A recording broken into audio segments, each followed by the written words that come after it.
Oi, gente! Seja bem-vinda a mais essa live.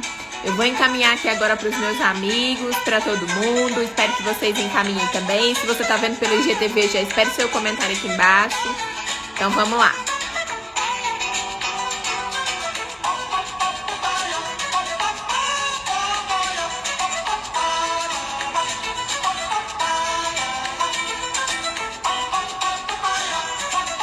Tô encaminhando aqui, gente, para todo mundo.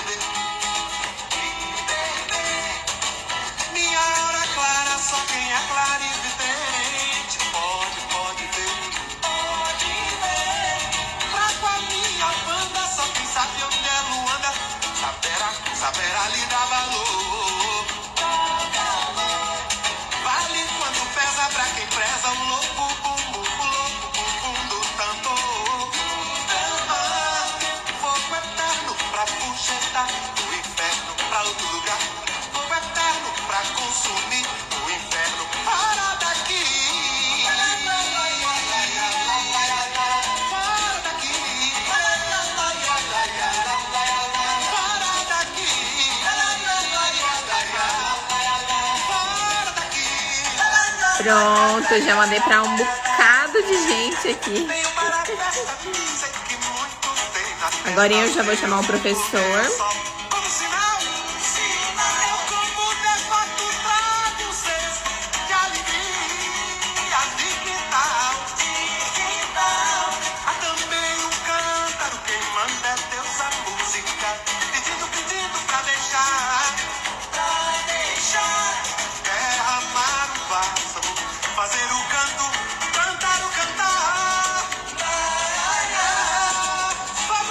Tá aí o tema de hoje, gente.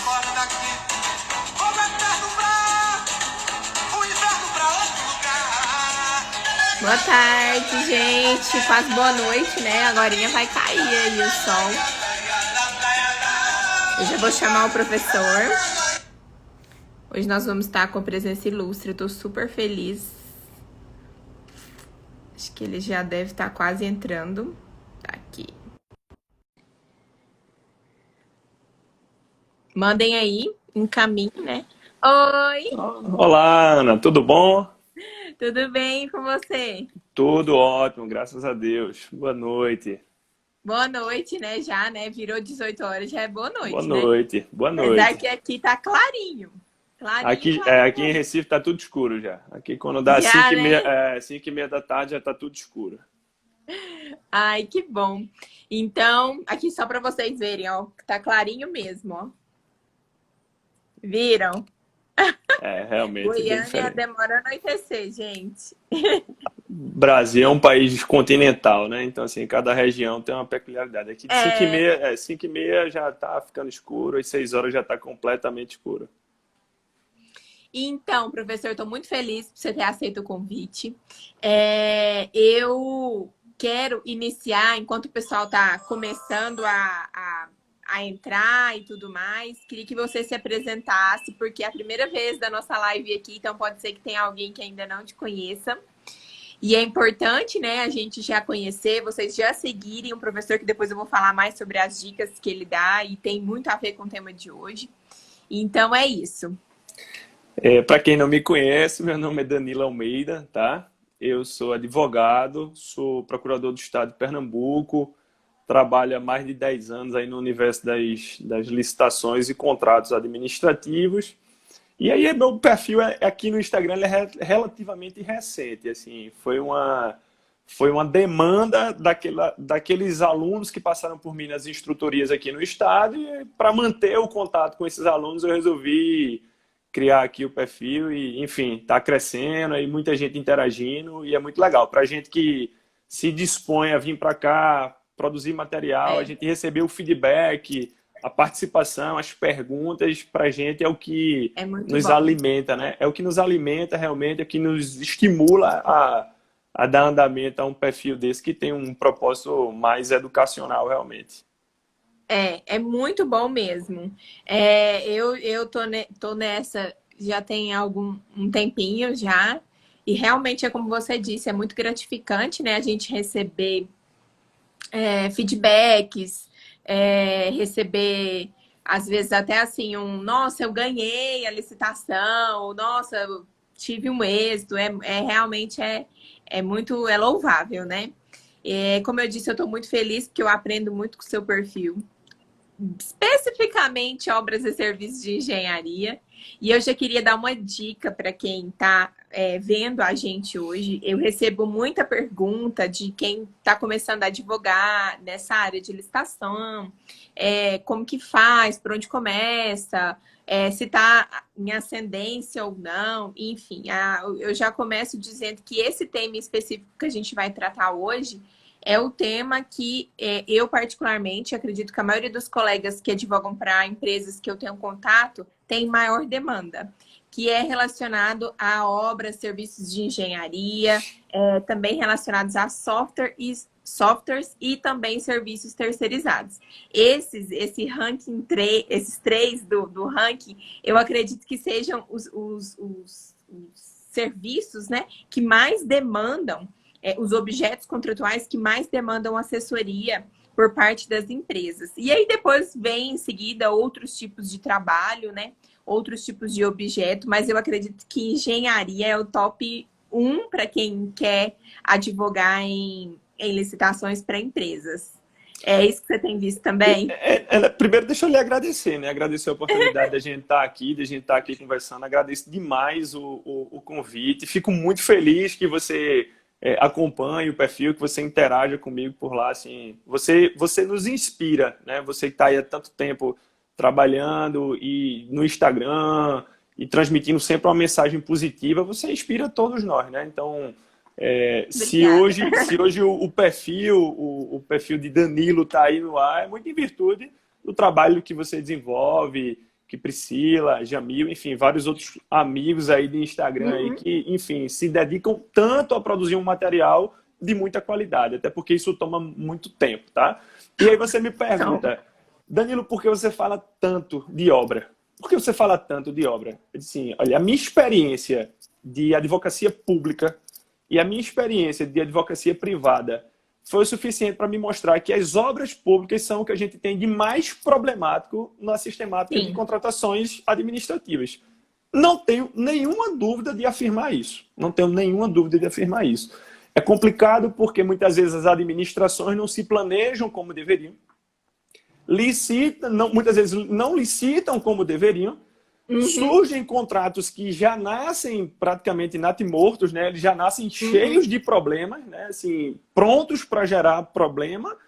E aí, quando você vai para a execução, é um verdadeiro desastre, né? Então, assim, por conta disso, eu resolvi encampar a ideia de trabalhar a perspectiva de obras públicas na administração da qual eu faço parte, que é o Estado de Pernambuco. E aí, ao longo dos últimos meses, assim, do último ano, a gente fez um trabalho de qualificação muito forte dos servidores, botando todo mundo dentro da sala de aula, discutindo por que as administrações precisam ter um domínio maior disso, né? Costumo dizer que os maiores erros que envolvem a administração não vêm de má fé de servidor, não é a má fé do servidor que determinou aquele erro. É muitas vezes o próprio desconhecimento, é o despreparo, é o desconhecimento, é a falta de qualificação. E aí isso repercute indiscutivelmente no universo da advocacia privada. Então, se alguém pode dizer assim, vale a pena advogar? Eu não tenho dúvida. E se você conseguir, você enquanto advogado, né? Hoje eu não vou falar só para advogados, eu vou falar para um público geral. Né? Certamente tem servidores, tem advogados, já vi que tem engenheiros aqui. Se você conseguir absorver esse conteúdo da engenharia e conseguir se comunicar com os setores de engenharia com o qual você trabalha, você vai estar na frente de muita gente, tá? Eu costumo dizer isso, assim, olha, você não pode ser um advogado descolado do mundo, né? Eu não posso ser um advogado tributarista que não quero saber de contabilidade. Você vai ser um péssimo tributarista. Me perdoe, assim, você vai ser um péssimo. Ah, não, eu só sei direito tributário. Não, você tem que saber direito tributário, você tem que entender conceitos de contabilidade, você tem que entender de empresarial. Então, se você quer entender um pouco de licitações, você quer trabalhar em qual ramo? Ah, eu quero trabalhar em concessões, porque eu acho lindo. Você tem que saber de economia. né? Você tem que Sim. saber de economia, você tem que ter algum domínio de alguma coisa de contabilidade. Se você quer trabalhar com obras públicas, eu quero advogar para construtoras, eu quero ser um advogado público, você tem que dominar conceitos de engenharia. Porque senão, ninguém se comunica com ninguém. Nem o engenheiro se comunica com o advogado, nem o advogado se comunica com o engenheiro, e a gente vai vivenciando o que a gente vê hoje, enfim, no nosso país, entendeu, Ana? Então, É. por isso que eu venho batendo tanto nesse assunto de obras, tentando abrir um pouco a cabeça das pessoas que A não cabeça, né? trabalham Uhum. necessariamente com obras, para mostrar Obras. que existe um mundo ali conectado entre engenharia e jurídico que é muito forte. E você tem que entender dos Sim. dois universos, entendeu? Então, assim, É. o tema que você escolheu para a gente tratar hoje aqui é um tema muito espinhoso que aborda inúmeros aspectos. Ao tratar de Uhum. aditivos, é o que a gente estava conversando, se a gente pode tratar aqui de termos aditivos que envolvam a questão de preço do contrato, né? Sim. E aí, nessa lógica, você vai trabalhar na perspectiva do reequilíbrio, você vai ver a revisão contratual, você vai ver o reajuste, que você já fala também sobre isso, né? Então, assim, Uhum. eu sei que você tem aí um e-book que trata sobre todas essas questões de Tá reequilíbrio, rodando aí esse e-book. massa, todas as questões de reequilíbrio, de reajuste, que muita gente não presta atenção nisso e acaba, por não fazer uma gestão contratual adequada, acaba perdendo dinheiro com isso, entendeu? Enquanto Uhum. contratado, enquanto prestador de serviço. A gente pode tratar aqui das questões de termos aditivos de acréscimo e supressão, né, que aí envolve uma gama gigante de problemas. Genérica, né? Gigante, assim, é gigante. A quantidade de problema que a gente tem quando a gente lida com essa situação é gigante. Pode-se tratar aqui de termos aditivos de prorrogação de prazo de vigência de execução, com todos os impactos que isso tem no próprio equilíbrio econômico financeiro do contrato. Enfim, quando a gente fala de aditivos, a gente fala normalmente do que não se deseja, né? Porque o ideal do contrato Sim, do era que não foi planejado, né? faz-se o projeto, estrutura seu edital, licita seu edital, contrata, executa, entrega, recebe, paga. Os contratos Isso. eles deveriam seguir exatamente essa linearidade. Esse Então, link. assim, exatamente. Se ele seguisse essa cronologia perfeita com todos esses eventos e dispensasse os aditivos, eu acho que a gente teria um cenário ótimo. Mas não é Sim. assim. Não é assim. Uhum. Muita gente, quando fala de aditivo, fala, não, tem que se evitar o aditivo. O aditivo não é o problema. O problema está antes. Entendeu, Ana? Assim, No planejamento. o problema está na governança, no planejamento, na qualidade do projeto. Não é muito incomum. Hoje, por exemplo, eu recebi o contato de uma pessoa que interage muito comigo aqui pelo Instagram, mandou uma mensagem dizendo o seguinte, olha, cliente meu quer participar de uma licitação no estado do Rio de Janeiro, e ele percebeu que o projeto, quando ele foi fazer a visita técnica, ele entendeu que o projeto ele não está adequado ao que está lá na realidade. O que é que ele deve fazer? O que é que ele deve fazer enquanto licitante? Ele participa, ele simplesmente cala, participa e depois vai buscar um termo aditivo, né? Não. Ou ele vai adotar uma postura mais ativa, ou ele vai brigar por aquilo ali, entendeu? Então, assim, a percepção de que esse trabalho é um trabalho conjunto, administração, licitante, ela tem que existir, assim. Somos parceiros, né? Você que advoga, que tem a visão aí do Do licitante, licitante. né? Assim, Uhum. você não é minha inimiga enquanto Não. advogada do licitante, você é minha parceira. Cabe a você chegar lá, apontar o dedo e indicar, olha, o projeto está insuficiente, o projeto está errado, precisa de licenciamento ambiental, você não tem o licenciamento ambiental, porque tudo isso precisa terminar um processo de desapropriação, porque tudo isso vai impactar, em última medida, no próprio curso regular da execução contratual. Entendeu, Ana? Então, assim, Uhum. compreender a necessidade de todo essa fase anterior, é importante ter isso muito bem amadurecido, que todos os atores participem de forma conjunta, para que você exatamente evite as discussões em termos aditivos. É Agora chegou a pensar discussão. fora da caixinha, né? Exato. Pensar fora da caixinha, e a gente que faz esse trabalho aqui no Insta, a gente tem esse papel, né, também de fazer as pessoas refletirem, pensar fora da caixinha. E eu gosto bastante dessa reflexão que você fez, que eu acho que é por aí, sabe? É por aí, primeiro, não tendo tanta resistência, porque eu vejo muitos advogados tendo resistência quando o assunto é engenharia. Eu já tive muito esse medo. Vou falar que eu tinha medo. Eu falava, nossa, não vou dar conta, não vou entender nada. E assim, claro, de princípio é tudo muito complicado mesmo, mas exige estudo, esforço e principalmente cair para dentro da empresa, o qual, no caso, eu assessoro, e buscar entender, né? Vem cá, me explica aqui que eu não entendi, Exato. ou será que existe algum outro termo? Porque quando a gente vai redigir defesa, ou até mesmo uma simples impugnação ao edital, se você não entender minimamente aquele quesito técnico que você está questionando, seu questionamento, né, vai ficar horrível, Você vai não vai ficar conseguir péssimo. transmitir a mensagem, né? Isso. Você não O que é entendeu. ruim, né? Se você não entendeu, você não vai conseguir transmitir a mensagem. Então, Isso, exatamente. E para a gente começar falando, a gente pode iniciar falando sobre os acréscimos e as supressões, que eu acho que é o que o pessoal também pode parecer até um tema batido, né? Mas eu é acho nada. que eu acho que é o que o pessoal tem mais dúvida. Eu tenho muitas dúvidas. Eu costumo dizer também, Danilo, que cada caso é um caso. Às vezes chega um caso para mim que a priori eu saberia daquela temática, mas é tão complexo que quando eu vou pegar para estudar, eu falo, nossa, mas será que é bem por aí, né? E teve um caso até que eu peguei do final do ano passado para cá. Eu tô falando para cá porque o caso ainda não terminou, judicializou e tudo mais, porque não houve um entendimento unânime e se tratava de supressão. Eu vejo assim que quando o empresário, né, recebe um pedido de acréscimo, né, que seja o acréscimo daquele lado até 25%, né, o tão famoso acréscimo do 25%, ele fica feliz da vida. Quando chega uma supressão de 25%, ele fala: mas pode isso, doutora? Mas aonde que está essa previsão? É o que eu não vi. E aí começa toda essa questão. Então, a gente tem acréscimo e supressões de 25% e também tem o quesito de 50% para reforma, seja de edifício ou de equipamento, né? É o que está previsto lá. Eu queria que você falasse um pouquinho da sua visão e da sua experiência com relação a esses percentuais de 25, 50.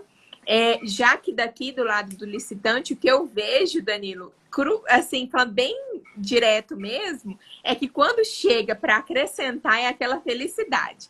Quando chega para suprimir, fala, meu Deus, mas eles podem fazer isso? Eu falo, pode. Ana, me permita assim, já uma observação inicial com relação a isso.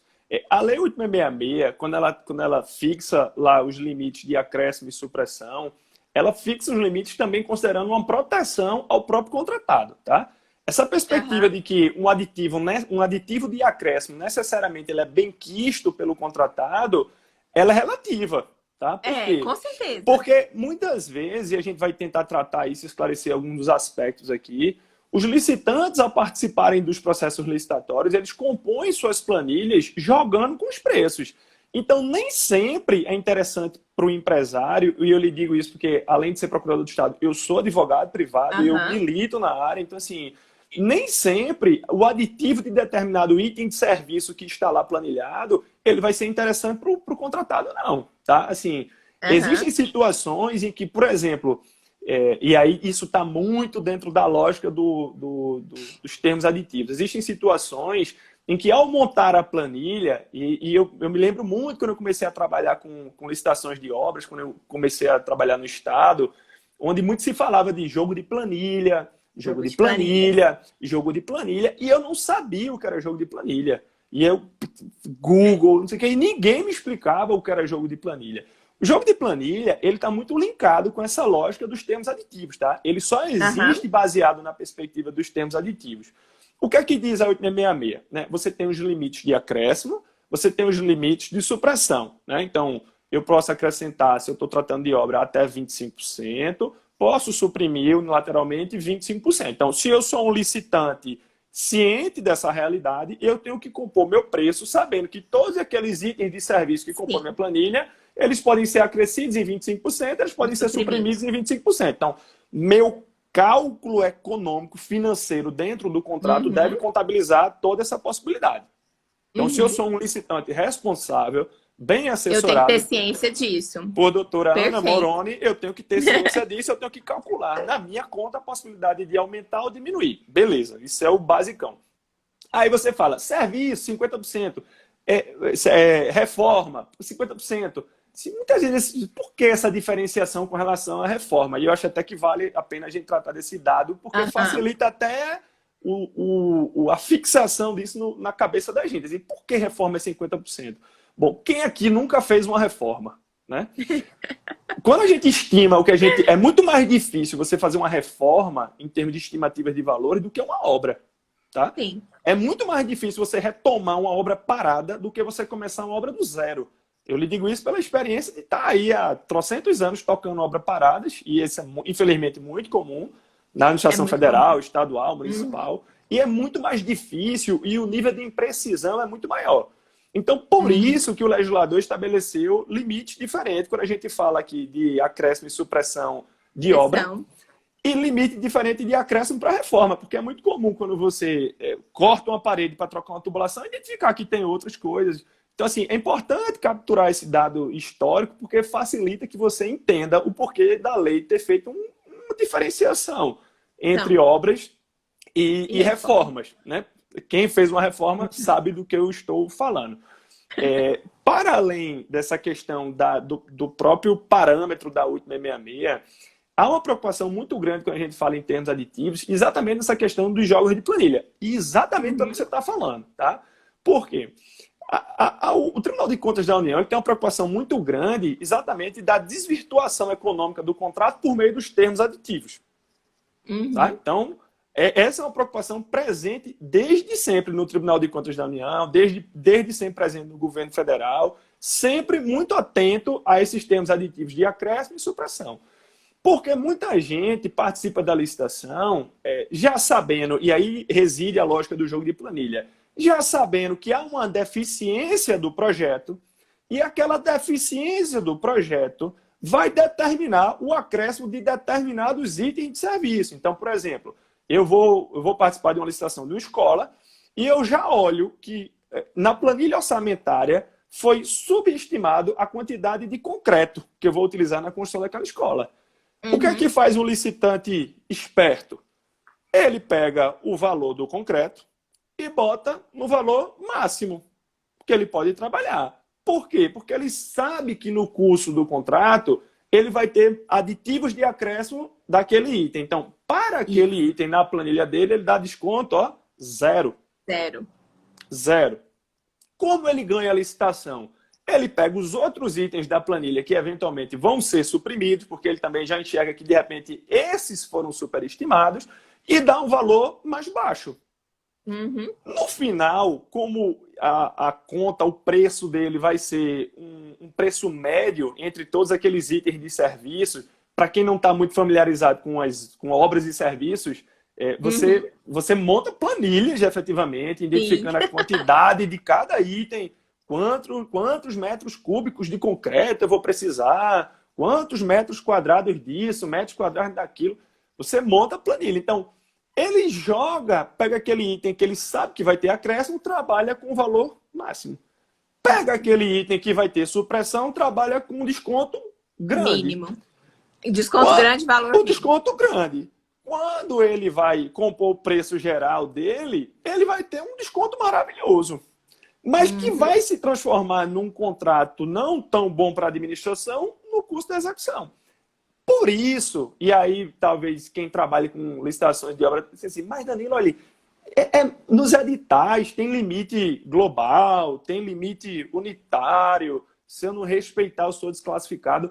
Essas providências, Ana, já vieram exatamente com o propósito de conter o jogo de planilha. Tá? Então, o que é que o Tribunal de Contas da União diz? Olha, o preço orçado global é o preço máximo. Então, se eu orcei a minha escola em 10 milhões de reais, se você me der uma proposta de 11 milhões, você está fora, você está desclassificado. Então, o preço orçado é o preço máximo.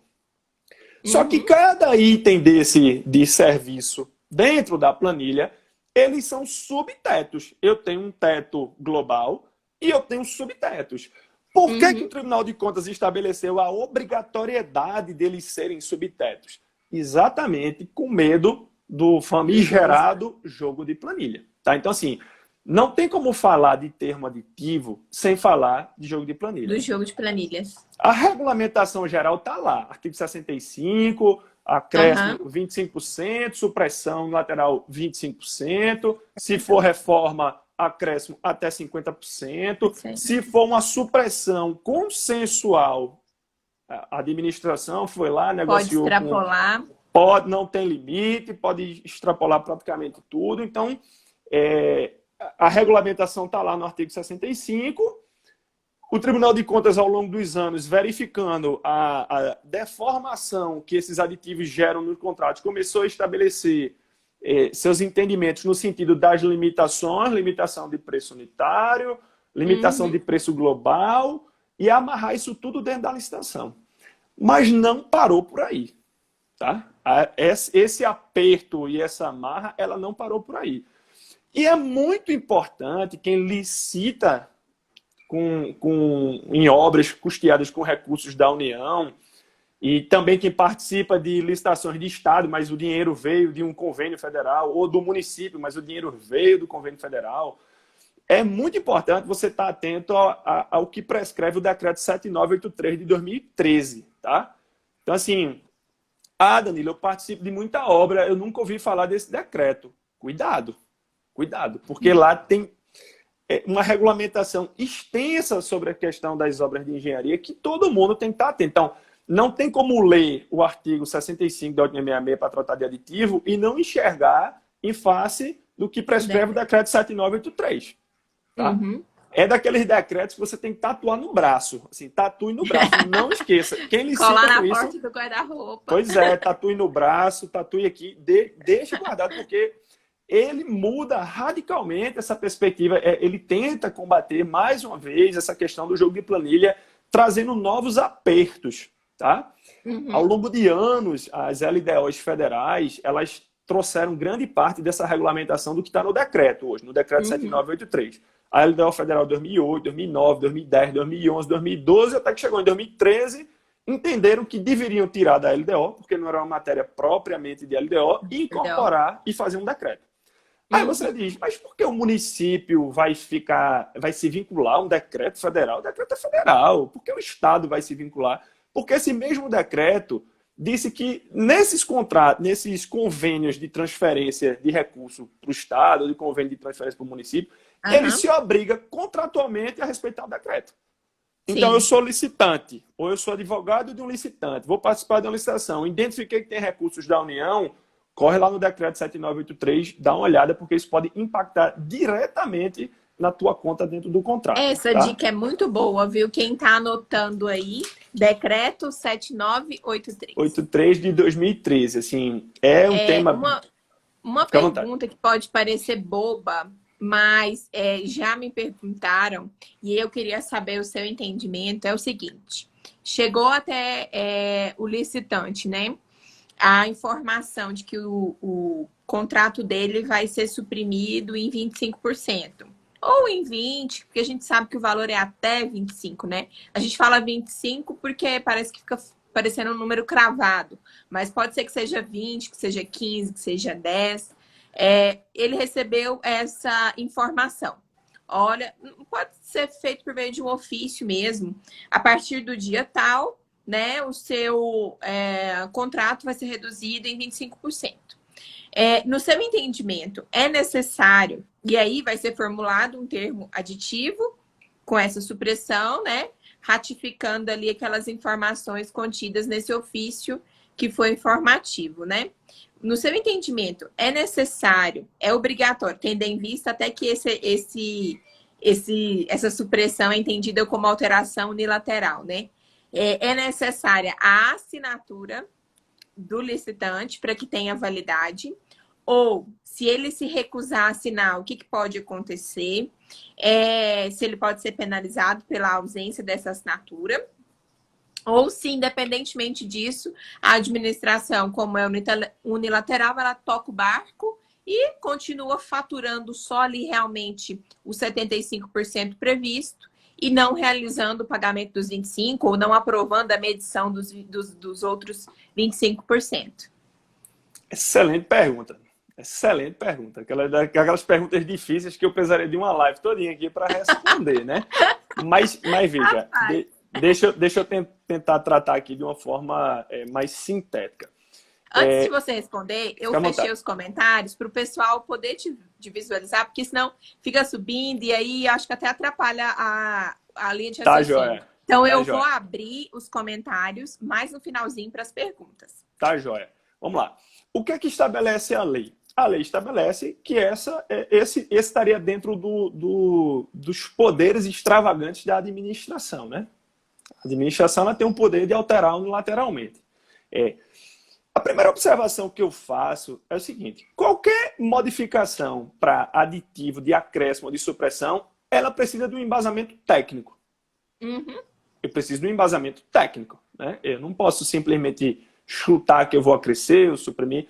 É óbvio que, entrando dentro da lógica do mérito administrativo, é muito difícil, às vezes, para o contratado que está executando o serviço, que ele consiga efetivamente rechaçar o argumento técnico apresentado pela administração, ou até mesmo para judicializar.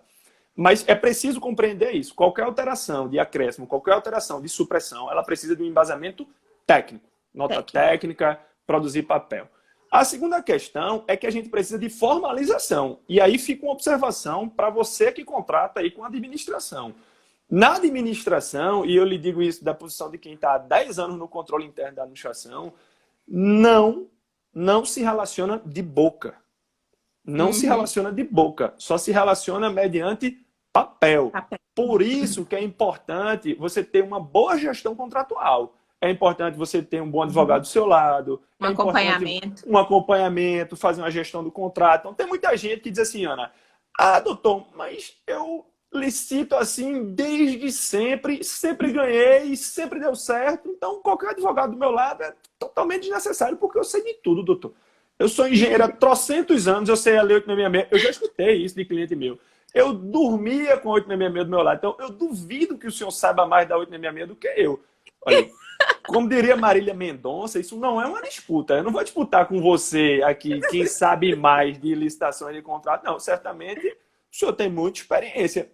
Mas hoje nós vivemos um momento muito diferente das contratações públicas, tá? Então, assim, tem que ler o edital, tem que avaliar o projeto, tem que se meter se está licenciado ou não está licenciado, se a desapropriação foi feita ou não foi feita, o impacto que isso vai ter no seu contrato. E na gestão do contrato, você tem que ter esse acompanhamento pleno. Só fugindo um pouquinho do assunto, mas é porque eu acho isso importante demais. O Tribunal de Contas, recentemente, voltou a julgar, dizer que empresas que participam de certames, que depois se identifica que o preço base de referência estava superfaturada, elas são responsáveis, elas são responsabilizadas pelo superfaturamento. Então, exemplificando, para ficar claro para quem não entendeu, a administração orçou determinado contrato em 10 milhões de reais. A empresa foi lá, ofereceu uma proposta de 8 milhões, venceu a licitação. Tempos depois, houve uma auditoria que se identificou que, na verdade, o valor de referência deveria ter sido 6 milhões de reais. A empresa é chamada a responder pelo superfaturamento, mesmo tendo jogado de acordo com as regras do jogo. Isso é a perspectiva nova do compliance, entendeu, Ciana? Assim, isso é a necessidade do licitante. Veja, o que é que o Tribunal de Contas da União está entendendo? Ele está entendendo que o licitante tem que ir para a licitação acusar que a licitação está superfaturada. Sim, questionar. Esse meu cliente que licita há 20 anos, há 30 anos, na perspectiva, ele está antenado com essas modificações? Ele não está. Ele não está. Ele vai dizer, doutor, o orçamento da administração era 10 milhões, eu ofereci 8. O que eu tenho a ver? Foi um ótimo desconto. O que eu tenho a ver se no final descobriu que era 6? E engraçado que o Tribunal de Contas da União, nesse caso, ele não só determinou a devolução dos recursos na perspectiva de dizer, ó, a empresa, ela se enriqueceu ilicitamente. Então, se ela se enriqueceu ilicitamente, pelo Código Civil, ela tem a obrigação de ressarcir o erário. Beleza. Mas ele não ficou por aí, não, porque ele puniu a empresa. Ele aplicou as penalidades do TCU, da lei orgânica do TCU. Então, assim, ele não se limitou a determinar o ressarcimento. Ele determinou o ressarcimento e ainda aplicou a penalidade. Discutível. Caramba. Eu acho isso bem discutível. Bem discutível. Pesado. E é bom quem trabalha, quem advoga nas licitações e quem licita ficar atento a isso, tá? Voltando à tua pergunta. Vai dizer, Danilo fugiu do assunto porque ele não quis dar a resposta. Veja, em se tratando de uma perspectiva que a administração pode alterar unilateralmente, tá? Me parece que, havendo uma recusa do contratado de assinar, isso não teria muito impacto para dentro do contrato. Aí você diz, então eu faço o quê? Eu faço um aditivo sem assinatura? Eu já vi aditivo sem assinatura. Teria que ser um aditivo realmente baseado na decisão técnica de suprimir, teria que ser um aditivo? Sim, porque ele repercute em quantidades. Danilo poderia simplesmente apostilar, fazer uma simples apostila dentro do contrato? Não, porque as apostilas, elas servem para você informar dentro do contrato aquelas questões que não alteram a essência do contrato. A apostila, ela tem esse propósito. Então, por que o reajuste é feito mediante apostila? Porque toda a necessidade, todos os aspectos do reajuste, eles já são tratados dentro do contrato. Então, dentro do contrato eu já tenho, ou deveria ter, o periodicidade, o índice, né? O índice e o termo ACOR. Então, eu digo assim, ele é anual, o índice é, eu vou tratar de engenharia, INCC, INCC, e ele é depois de 12 meses. E o termo ACOR, data limite do oferecimento da proposta, ou orçamento a que ele se referir. Como o contrato ele já tem todas as informações necessárias, você já tem um gatilho contratual para a concessão do reajuste futuro. Por isso que a lei 866 diz que para reajuste você pode simplesmente fazer uma apostila. Porque já está lá, você não está mudando nada. Você vai mudar o valor do contrato, beleza. Mas o gatilho da mudança do valor do contrato já está no próprio contrato. Você vai registrar os eventos. Então, neste caso em que a empresa ela se recusa a assinar, considerando que ela tem que se submeter, me parece que você poderia fazer um aditivo mesmo sem a assinatura da empresa. Tá? Por quê? Porque ela, agora você, enquanto administração, vai notificar a partir de estudos técnicos que determinaram aquela supressão e notificar dizendo que aquilo vai repercutir, enfim, futuramente, na hora das futuras medições e que ele só vai, no final, faturar 80% do que ele estava prevendo. Entendeu? Então, não me parece que nesse sentido. Se o contratado entende que ali não há uma justificativa técnica, que é uma retaliação política, que é alguma coisa envolvida, cabe a ele judicializar a questão. Ou fazer uma denúncia no Tribunal de Contas, dizer, o que está sendo suprimido não vai permitir a entrega da obra. Né? O que está sendo suprimido não vai entregar o objeto que a população precisa. Quer dizer, resolveram suprimir toda a estrutura, o equipamento de bombeiros que estava previsto no contrato, de combate a incêndio, tudo. Você não vai conseguir entregar porque você depois não vai conseguir licenciar isso. Então, o contratado, eu vou tratar mais de licitando, eu vou falar de contratado, ele pode, efetivamente, num caso como esse, demandar o Tribunal de Contas, demandar o Ministério Público, demandar a Controladoria. Muitas vezes, eu lhe digo da minha experiência, assim, muitas vezes a gente recebe na Procuradoria ofícios, na própria ouvidoria da Procuradoria. Então, eu sou advogado, na minha advocacia privada, quando eu tenho um problema com alguma administração, eu mando ofício para todo mundo. Eu mando pro tribunal, eu represento no Tribunal de Contas, eu faço a notificação da Controladoria, eu faço muitas vezes, mando ofício para a Procuradoria, porque todos são uma teia de controle interno e externo. E uma observação, até a partir de uma provocação que me fizeram ontem, me mandaram uma mensagem explicando, Danilo, e num caso desse eu faço o quê? Naquele caso do projeto que estava incompleto, eu disse, denuncia ao Tribunal de Contas. Aí a pessoa disse, não, mas eu não sou advogado. Olha, a denúncia ao Tribunal de Contas, ela pode ser feita pela empresa. O licitante pode ir lá e fazer a denúncia. Não tem problema. É aberto a qualquer cidadão. Qualquer cidadão pode se socorrer dessa teia de controle externo e interno para fazer as suas denúncias. Então, tome postura ativa. Corra atrás, denuncie, entendeu? Então, respondendo a tua pergunta, Ana, eu acho que poderia sim a administração fazer, tá? Mesmo sem assinatura. Anuência. Mesmo sem anuência, tudo. Você registra, eventualmente, que a empresa se recusou a assinar. E se a empresa discorda das razões, judicialize, leve para o controle externo, leve para o controle interno, entendeu? Porque pode ser, né? A gente vive num país onde as retaliações acontecem o tempo todo, né? Sim, muitas vezes... caso que eu citei, é porque envolve serviços e insumos, e nos insumos há um parcelamento dos insumos, porque ao final do contrato vai haver o que a gente chama de reversão de bens, né? O bem ele vai permanecer para a administração pública. Então, o que foi feito nada mais foi um parcelamento Casas Bahia, né? Dentro do contrato. Então, aí parcelou pelos 60 meses. Então, quando foi aplicado a supressão dos 25 foi aplicada também em cima desse parcelamento. E aí a gente entende que isso não é correto. Daí porque a judicialização, né? Então, assim, não foi nem porque não é nenhuma retaliação política, nem é um equívoco mesmo na hora da aplicação desses 25, dessa supressão dos 25. E eu acho interessante a gente até falar sobre isso, porque a minha experiência é mais assim a nível municipal, por parte da administração pública. E agora, nós já estamos em agosto, né? É um período, Danilo, em que vai acontecer muito isso. Muito o quê? Muita supressão. Porque vai chegando próximo do período de fechamento, né, da gestão, as contas não batem, dinheiro não tem para pagar todo mundo.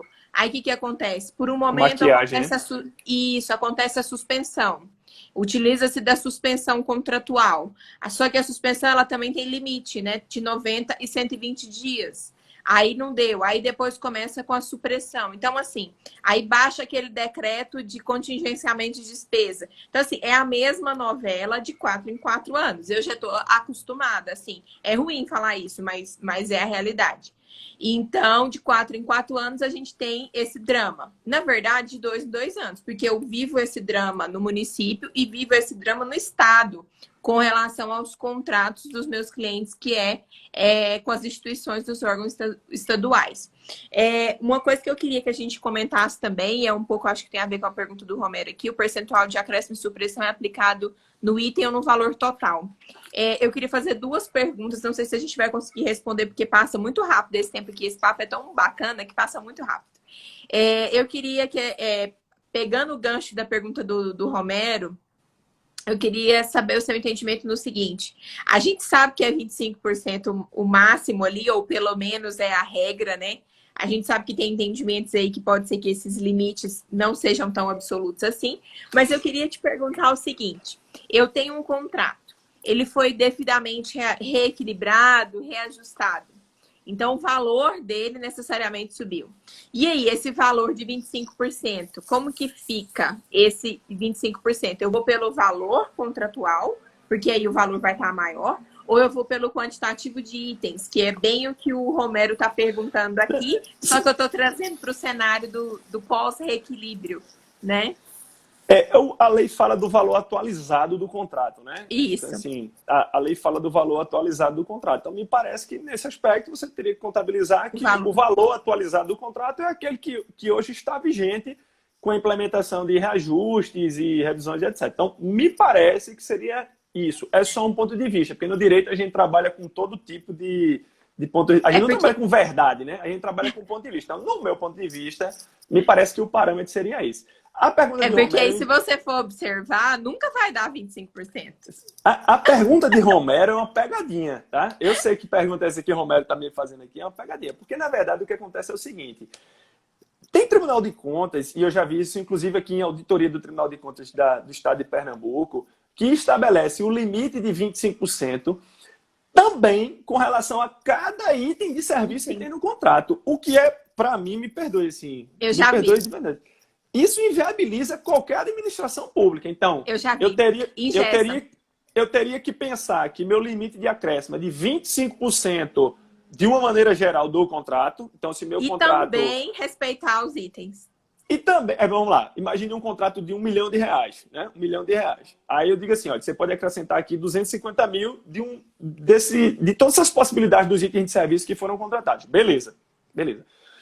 Mas o que é que o tribunal disse? Eu não vou dizer nem o tribunal. A auditoria falou, registrou, ou ponderou, ou se posicionou. Não, você também tem que respeitar 25% para cada um dos itens que compõem a licitação. Então se nessa licitação de 1 milhão tinha 100 mil de concreto, você só pode acrescentar 25 mil de concreto. Me perdoe, não me parece que isso não me parece que isso esteja na lei. Isso, eu ia falar isso que a Duda acabou de falar aqui, ó. Impossível, principalmente com obra. Eu ia falar justamente isso aqui, ó. Com algum tipo de serviço, pode ser que isso seja possível. Pode ser que vai bater e vai dar certo. Pode ser. Mas com obra, necessariamente, a coisa fica ainda mais complexa Inviabiliza. Isso e mais inviabiliza qualquer impossível. gestão. E me parece, Exatamente. vamos lá, do ponto de vista legal, me parece não ter respaldo legal esse posicionamento. Né? Assim, isso não está na lei. Pelo menos eu Já nunca que a vi. lei é bem explícita, né? Essa limitação ela não me parece que esteja na lei. Tudo bem, né? Lei se interpreta, cada um extrai dali a norma jurídica que entende. Vê o Supremo aí, prisão a partir da decisão da segunda instância. Pode ou não pode? Um dia a hora diz que pode, outra hora diz que não pode. Diz que não Mudou pode. de humor. Assim, se o Supremo bate cabeça, é natural que os órgãos de controle externo e interno Também, batam né? cabeça também, porque essa é a graça do direito. O ruim é que, do ponto de vista pragmático, e aí eu vou sair da parte jurídica Sim. e eu vou para o pragmatismo, você inviabiliza qualquer gestão. Você Sim, inviabiliza qualquer gestão. como tomar uma decisão, né, diante de uma situação dessa? Fica cada vez mais complicado, né? Eu vou te dar ainda uma outra observação. Eu não chamei atenção para o decreto 7983. Gente, quem estiver licitando com recurso federal, preste atenção para o decreto 7983. O decreto 7983, ele traz uma pegadinha, que muitas vezes as pessoas não percebem essa pegadinha, só percebem mais na frente. O que é que diz o decreto 7983? O decreto 7983 diz no seu artigo 14 que aquele desconto, aquele fator de desconto, o desconto que você deu na licitação para ganhar o contrato e assinar o contrato, aquele desconto ele não pode ser reduzido por acréscimos e supressões ao longo do contrato. O que é que isso significa? Significa que, vamos para o exemplo do jogo de planilha, que eu estava tratando aqui no começo. A licitação ela foi orçada em R$1 milhão. O licitante foi lá e ganhou a licitação com uma proposta de 900 mil, ou seja, ele deu 10% de desconto, tá? Sim. Mas naquela perspectiva do licitante esperto, ele colocou na planilha de preço dele os preços maiores naqueles insumos que primeiro vão ser executados. Sim. Porque ele é esperto, né? Ele é esperto. Ele diz assim, ó, o meu cronograma físico-financeiro me diz que nesse primeiro momento aqui eu vou ter uma série de intervenções, então esses serão os meus insumos com preço mais alto, e para isso tem um nome, tá? O nome disso é jogo de cronograma, né? Então, além de jogo de planilha, existe uma espécie chamada jogo de cronograma. Eu coloco esses no começo, certo? Coloco no começo, e depois, no curso do contrato, eu vou pegar aqueles que são o osso, porque eu já comi o filé, eu vou pegar o osso e vou me desfazer do osso. Vou dizer que não tem mais condições, que não quero mais o contrato, que a administração está atrasando o pagamento. Então, eu boto no começo do meu cronograma físico-financeiro aqueles itens que são mais caros e deixo o resto com maior desconto para depois. Né? É uma sofisticação do jogo de planilha, chamado de jogo de cronograma. Muito bem. O que é que diz o decreto 7983? Que é muito comum em quem costuma abandonar a obra, viu? É isso. Ele bota o mais caro no começo, faz o filé, depois a ele gente chama deixa de o osso. filé mesmo. Faz o filé e deixa o osso lá para o pessoal, enfim, roer depois. Ruê.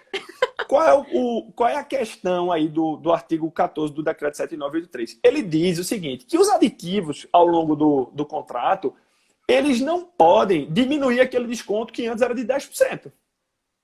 Então, o desconto inicial era de 10%, ele fez o primeiro aditivo. Aí você diz assim, mas o desconto não vai se manter em 10%? Não necessariamente.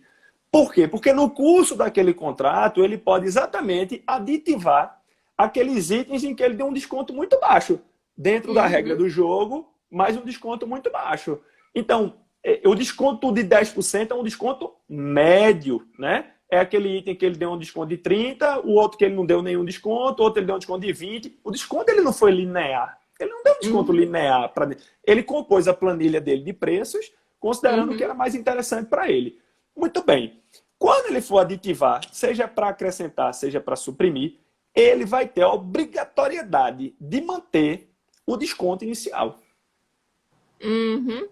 Ele vai ter a obrigatoriedade de manter o desconto inicial. Então, se for acrescentado um item que ele deu desconto 0, ele vai ter que pegar esse item que ele deu desconto 0 e adequar a esse desconto de 10%. Entendi. Aí você diz para mim, mas e o equilíbrio econômico financeiro do contrato? Porque ele respeitou o preço global, ele respeitou o preço unitário, ele montou o cronograma dele, mas aí veio um aditivo. Veja como esse tema é complexo. Quantas pessoas pararam já para discutir isso? E eu lhe digo assim, os editais que estão utilizando recursos da União, a maioria deles já está prevendo isso. E o contratado só vai descobrir isso quando precisa de um aditivo Lá lá na na frente. frente. Uhum. Dentro de uma gestão de risco do contratado, ele tem que estar muito atento, e é por isso que eu digo que o Esses licitante ele precisa detalhes. ter uma postura ativa na hora de criticar um projeto. Não jogue com a perspectiva que um aditivo vai lhe ajudar, porque um aditivo pode lhe prejudicar muito, tá? Uhum. Então, eu já tive a experiência, por exemplo, de antes do decreto 7983, que trouxe até uma salvaguarda, permitindo, numa situação excepcional, que você faça o aditivo que mexa, diminua esse fator de desconto. Antes disso, as LDOs que tratavam do tema não tinham essa salvaguarda, ele não tinha essa válvula de escape. Então, eu Uhum. já tive que, em casos aqui no Estado, de a gente se posicionar dizendo que tinha que fazer a glosa de um pedaço do contrato para que ele mantivesse, no final do contrato, aquele desconto inicialmente dado. Aí você Uhum. diz, isso quebra o equilíbrio econômico-financeiro do contrato? Vê que reflexão. Vê que É, reflexão. Vê que tema denso. É denso o tema, eu reconheço. Mas vê que o reflexão, nível, hein, de né? discussão. Vê que reflexão. Esse ponto é muito denso, é muito Caraca. importante, impacta diretamente dentro da proposta das empresas, tudo. E quando chega ao ponto de da gente chegar a poder ter que refletir sobre isso, é porque tá bem tenso a questão e já tá bem dramático. Pois é, pois é. E aí já é um pouco tarde até para algumas discussões, né? Que deveriam ter sido talvez rebatidas numa impugnação, no pedido de esclarecimento. Sim. Então, é bem denso mesmo. Eu queria, antes da gente finalizar, porque por incrível que pareça, está quase acabando, falta 8 minutos, E a gente não mas tratou de quase nada do que a gente quase estava nada do planejando que a gente tratar, né? falou. Cabe Eu mais umas. queria só a gente voltar um pouco no início. Eu queria que a gente falasse de compensação, mas não vai dar tempo, então eu queria que a gente voltasse um pouco até, que era um dos pontos que eu tinha preparado para poder a gente discutir mesmo, mas que foi falado no começo, e muita gente pode ser que não tenha ouvido, tenha chegado depois, e que tem muito a ver com o que você disse bem no começo dessa live, que é com relação aos pleitos contratuais, né? Dessa fase de obras, serviços de engenharia e o envolvimento de qual tipo de profissional, ou se tem multidisciplinariedade nesses casos. Porque o que eu vejo? Vamos supor, já aconteceu na minha atuação a gente fazer algum pedido extremamente técnico e ser analisado por um profissional da área de contratos. Não estou dizendo que esse profissional não é capacitado, tá? Estou dizendo o seguinte, que foi negado por um profissional que, ao meu ver, não tem conhecimento técnico para aquilo, entende? Eu queria que você falasse um pouquinho, você falou no começo, mas a gente pode voltar a falar sobre isso, sobre essa questão de pleitos, acordos, que é possível, né, na relação com a administração pública, e o envolvimento desses profissionais, o advogado, o engenheiro, seja o engenheiro civil, eletricista, de telecomunicação, de software, nesse pleito, né? Nos pleitos e nos acordos. Vamos lá. Os pleitos, ou quem tem gente que gosta de chamar de claims, né? Os claims aí no universo das licitações e contratos, é muitas vezes a oportunidade que o contratado tem de virar o jogo, né? Ele às vezes passa o contrato todinho assim naquela dificuldade, mas se bem estruturado. E aí o que eu digo assim, olha, na administração pública, minha gente, não se relaciona, e eu digo isso para quem chegou agora, assim, eu sou advogado privado, mas eu sou procurador do Estado de Pernambuco há mais de 10 anos, é mais de 10 anos trabalhando com licitações. Então, assim, quem trabalha com administração pública não pode trabalhar de boca, certo? Então, assim, produza papel. Produza papel. Percebeu qualquer situação de anomalidade, notifique, registre. Existe o diário de obra, né, para você registrar. Notifique o contrato, notifique o fiscal, notifique o gerenciador, notifique o gestor do contrato. Então, é importante fazer esse acompanhamento. Acompanhamento esse que tem que ser multidisciplinar, não tem o que discutir, não. Ele é essencialmente multidisciplinar. Então, Danilo, eu até posso entender alguma coisa de engenharia, por estar há 10 anos convivendo com engenheiros. Mas eu não sou engenheiro. Eu não sou engenheiro. Então, eu tenho que estar do meu lado com o engenheiro, eu tenho que estar com minha equipe. É uma equipe de advogado, é uma equipe de contador, eventualmente, porque o problema pode estar exatamente nos atrasos de pagamento, e você precisa formalizar isso, e você precisa notificar, você precisa da ciência, você precisa da análise do engenheiro. Então, eu vou dar um exemplo. Vou dar um exemplo de uma coisa muito corriqueira. Você faz o projeto ele lá tem uma previsão de execução em 10 meses, né? Em 10 meses. Para aqueles 10 meses, e aí tu me corta, porque o tempo eu já vi que está bem apertadinho, assim, mas vou tentar dar esse exemplo, porque esse exemplo é importante. Para aqueles 10 meses, você calculou que na sua obra você ia precisar de uma administração local, que é aquela estrutura interna de canteiro, do cara que está lá, do vigilante, água, energia. Você calculou uma quantidade X para a tua obra. O Tribunal de Contas da União ele diz o seguinte: o pagamento da administração local ele tem que ser proporcional à evolução da obra. Beleza, tem que ser proporcional. Então, eu não posso pagar uma parcela fixa. Mesmo que a obra pare, eu não posso ficar pagando, porque eu tenho que estar pagando de acordo com a evolução. Mas aí eu te pergunto, a obra parou. A obra parou. Tu desmobilizou necessariamente? Às vezes não, porque a administração diz assim, continua, faz a vigilância. Eu não quero que você tire o vigilante do canteiro, não. Deixa a energia, deixa a água, deixa o vigilante. Então, se a administração optou por manter, você vai ter um custo incrementado. Sim. Aí você não documenta nada, você não fez nada. Daqui a pouco você vai fazer um claim. Né? Você vai fazer um claim. Você vai dizer, ó, eu tenho um custo incrementado porque a administração resolveu parar o contrato. Teve a pandemia, a gente optou por não continuar as obras públicas, resolveu parar. Mas cadê o documento que embasa até o claim? Não tem. Cadê a comprovação de que o vigilante estava lá? Tem. Cadê a medição do pessoal que estava lá? Cadê? Tu acha realmente, Ana, que fazer um requerimento sem prova nenhuma vai dar... Qualquer pessoa que pleiteia um reequilíbrio contratual, e isso é uma regra do direito, você tem que fazer prova dos fatos constitutivos do seu direito. Isso é uma regra geral. Então, semana passada eu participei de uma live com o pessoal de farmácia, e eles dizendo o seguinte: Danilo, olha, muita gente pedindo reequilíbrio por conta de variação de custo de remédio. Eu imagino que tenha tido uma variação de custo de remédio. Imagino, porque uma demanda muito alta, a subida do dólar...